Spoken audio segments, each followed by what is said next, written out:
Hello, my loves.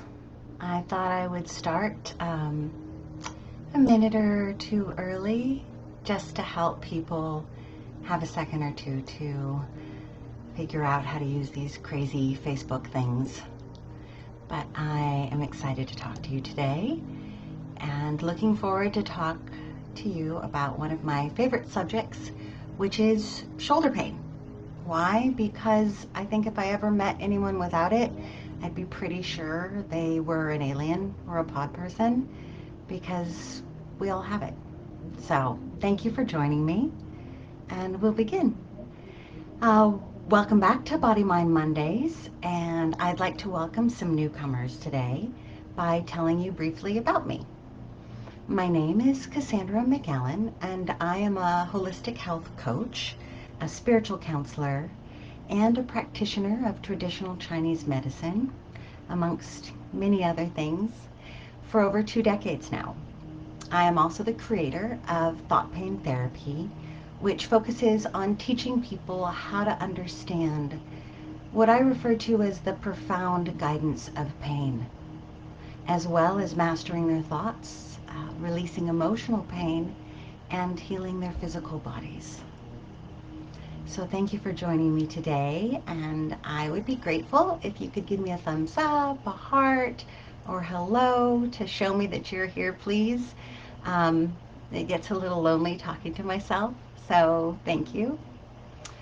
So, our shoulders can best be represented by Greek mythology and the Titan god Atlas. And if you remember your mythology, he was condemned to hold aloft the heavens forevermore. And in imagery, he is shown with the world upon his shoulders as it bends him down. Our shoulders are where we carry our perceived burdens, especially those that we cannot set down, like Atlas. Things that we cannot let go of, release, or come to terms with. When we have little or no faith that things will be okay, our needs will be met, or conversely, we will be able to meet the needs of others, then the energy of our shoulders becomes weakened. Our shoulders represent all of our shoulds, and this is why I often call them our shoulders. The spelling's the same, and what is a should, you might ask? Well, a should is everything and anything that we feel is expected by or from us. It incorporates so much that sometimes we're not even aware when we're acting out of shoulds rather than coulds. So let me give you some examples. Society raises us to have a number of shoulds as related to our apparent gender. Women should be nurturing, caretaking, natural mothers, giving, sacrificing, uncomplaining, while at the same time soft and yielding, attractive, and never angry. While men, well, men should be providers, protectors, hardworking, long-lasting, never frightened, never anxious, certainly never depressed, strong-bodied, forceful, and never sad or tearful. There are also shoulds that are represented to us by our religion, our culture, our ethnicity, and these affect not only what we think about and expect from ourselves, but also from those others with similar backgrounds. So these are examples of shoulds that you may not ever even think about during your day. But it is very likely that you are still moved by a subconscious need to be or act as one of these things. And if you're failing at even one of them, it will compromise your energetic immunity and likely in your shoulders. Now, we also have our personal and private shoulds. Shoulds as they relate to our personal relationships, like I should cook more, or I should have a cleaner house, or I should make more money, or maybe those are just mine. Or self-depreciating shoulds, like I should be taller, or thinner, or smarter, or better looking, or they go on endlessly. In fact, it's been said that should is the worst word in the English language, and that we have to stop shoulding on ourselves. And yes, I said that, and it means exactly what you thought. In sum, when we feel we are not enough, both in being and in doing, we are sowing the seeds of injury and illness. Now, the energy of the right shoulder is different than the energy of the left shoulder. Not like the energy of the legs or the feet, as we've spoken about them before. So to help you to understand why, I want to share a little bit about traditional Chinese medicine.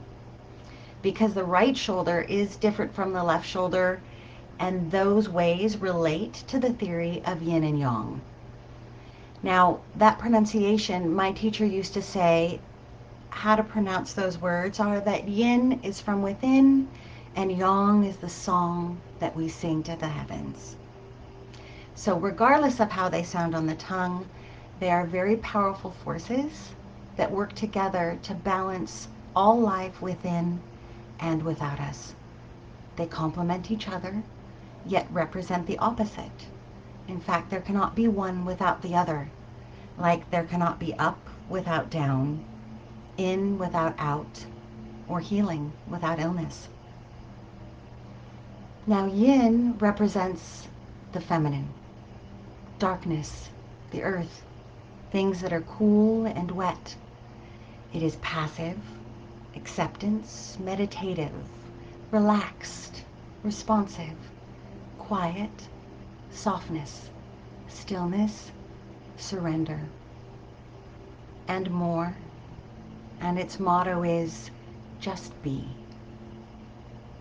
And yang is masculine, light, the sun, hot, dry.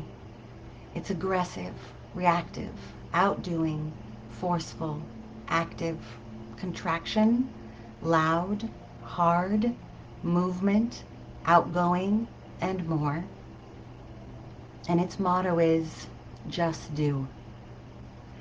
Yin represents the front of the body, the softness at our chest and bellies, the parts of us that we curl around if we're injured. It also represents the left side of the body and our relationship with ourselves. Yang represents the back of the body, the strength of our shoulders and our hips, the part that we would turn to take a blow. It also represents the right side of the body and our relationships with others. So to bring it together, the left shoulder represents your feelings of inadequacy as it relates to everything you tell yourself you should be doing or being. The right shoulder represents your feelings of not good enough as it relates to everything you feel about how you should be taking care of others or things outside of yourself. So does that make sense? So what are healing thoughts about this self-critical behavior? Well, let me give you a few suggestions. And please feel free to add in the comments below any specific situation that you might be struggling with that you don't feel that the suggestions I'm going to share with you would help. I'd love to hear about them. And maybe I have some ideas for you. So the first is the moment when you begin to feel the tightening or pain in your shoulders, use the thoughts that I've given to you above and ask your blessed body what it is shouldering or shoulding on right now. And if you clear your thoughts and breathe and open yourself, you might find that you see a person's face or remember a situation. Or perhaps you were just telling yourself something in that moment, some sort of limiting thought. Stop. Release that situation or that person with love and light, and tell your body that you acknowledge your feelings of responsibility, but that you will not hold it in your body. Or tell your mind that despite what it may appear like, You are always doing your best. And despite what it may look like, it is indeed always enough. The second suggestion I have for you is if you find yourself already in pain or consistently thinking negative thoughts, change your self-speak. Instead of saying to yourself, I really should, shift that phrase to, I could if I wanted to. And then make a pro and con list on paper or in your head. And it gives you all the rational information to make a reasonable decision that would serve you far greater than just feeling shouldy about yourself. So I hope you enjoyed this talk today. Next Monday, I'm going to talk about the neck and the head. And if we have time, anything else that you might suggest to me. So let's go to the comments and I'll see if anyone is visiting with me live today and if you have any questions. Hi, Tara. So good to see you. Hi, Ange. Thank you for joining. Hi, Susan. I'm glad you liked it. Hi, Angela. Oh, wow. So good to see you. How fun. All right, well, I don't see any particular questions today, so this would be the first live without. Maybe that means that I answered everything perfectly. I doubt it. But if you think of any questions, put them here, and I'll keep coming back and looking. Oh, okay, here's a question. Emily, how do we know if it's neck or shoulder pain? I have both. That's a very good question because they very often go together. But believe it or not, they have very different mental and emotional components that connect to them. So in terms of shoulder pain, we're really kind of thinking about the base of the throat or the clavicle down, and neck pain would go above and to the base of the occiput, or where your skull meets your neck. And we'll talk about what neck pain means on Monday. Hi, Moricott, Fairy, Chris. Knowledge of the left-right shoulder dichotomy, since you first explained it to me 15 years ago, has been one of the most helpful lessons I've ever learned regarding bodily self-knowledge. I can't tell you how many times your voice in my head is helping me identify what's going on and aiding my own ability to take effective action or not as the situation dictates. Love you. Oh, I love you. I find that it really, really does help, especially since when we have pain, it's most likely that no one in your family turned to you and said, well, how are you feeling? Most likely they turned to you and said, well, what did you do?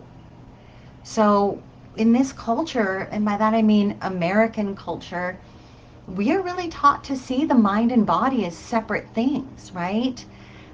That's kind of the message of allopathic medicine, and kind of based on the philosophy of Descartes. They are separate things, so we don't think to put them together. But I have found that when I have pain, teaching myself, instead of saying, oh, what did I do? What was I just thinking about? What were the emotions I was just feeling?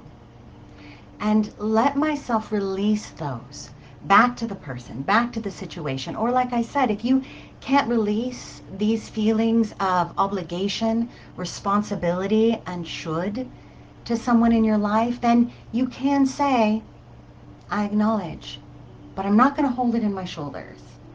I'm going to let it go out of my body and see if it helps. Let me know in the comments below if you try this and it does. Angie, I'm sorry I'm freezing. Hopefully in replay I will not. And the connection to shoulder and neck is mostly physiological in that because we have so many muscles, like levator scapula, that goes from the superior vertebral border of the scap up to C3, C4 in the neck, kind of operates that muscle that connects shoulder to head. So we do get a lot of connectivity to that. But there is separate thoughts that go along with the neck, a lot of which relating to the flexibility. So I look forward to sharing those with you next Monday. And it's been 15 minutes, so I'll let you get back to your lives. And I so enjoy seeing you all here. It makes me feel so good to know that I can relieve some pain. So, in the meantime, till I see you again, please take care of yourself for me.